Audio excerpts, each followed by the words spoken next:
Let us look at a demo of how agent-to-agent interaction happens using A2A protocol. I've created some helper classes and a dummy agent using Python functions with static responses. The idea here is to focus on A2A agent discovery, message exchange, and task lifecycle in action, so I've kept everything else very simple. The premise is that we have a planner agent that is trying to delegate a research task, and we have a research agent that exposes its capabilities through an agent card.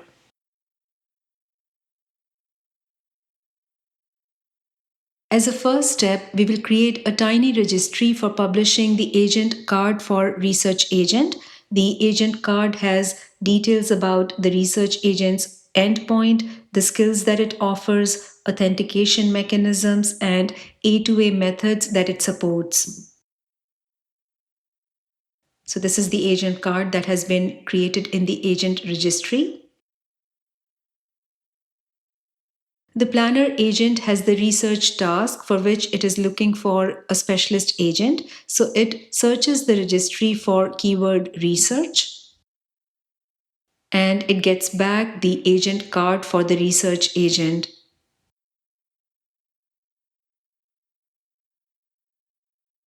In a real world scenario, you would have the research agent already running with its endpoint published for other agents to consume. But this is a demo, so I'm creating an instance of the research agent here.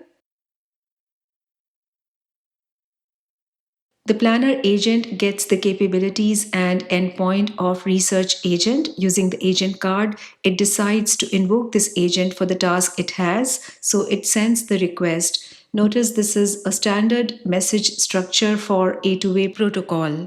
We have the JSON RPC structure with the method, which is send message, and the type of request that planner agent is sending to the research agent, which is to investigate the retrieval strategies for enterprise RAG.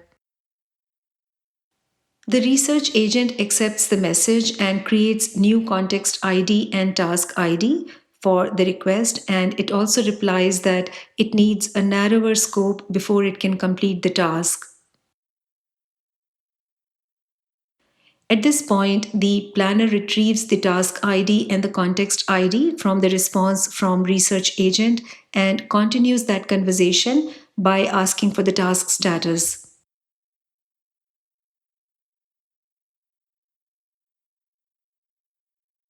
And this is where the stateful part of A2A becomes visible. Instead of only seeing one-time response, we can see the entire task lifecycle and the history of what has happened so far.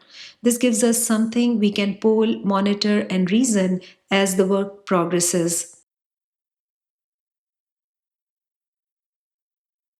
Here, the planner agent sends a second message, but this time it includes the context ID and the task ID, which means that it is not starting a brand new task, it is refining the same unit of work. It gives an additional instruction to limit the analysis to hybrid search, re ranking, and query rewriting.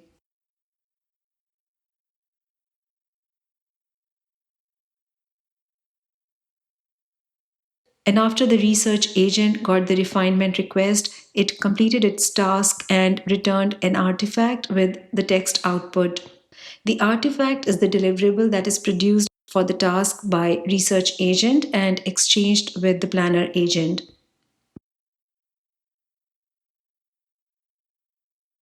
Now let us review the conversation by the task ID.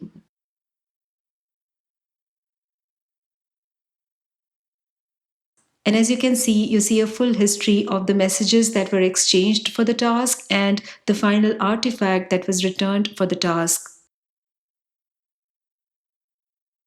And now let us look at conversation by context ID. And what we get back is the two requests that planner agent sent to the research agent. So basically, context ID represents the broader conversation, and the task ID tracks the particular work item inside that conversation. This concludes our short demo where we saw how A2A agents can discover each other, collaborate around stateful tasks, and refine work over multiple turns. We also saw how an agent can return structured results in the way that is visible and trackable. And the summary of this session is that A2A protocol provides a standard interaction model for collaboration, even though production deployments still need surrounding capabilities such as gateways, identity and access management, observability, and governance.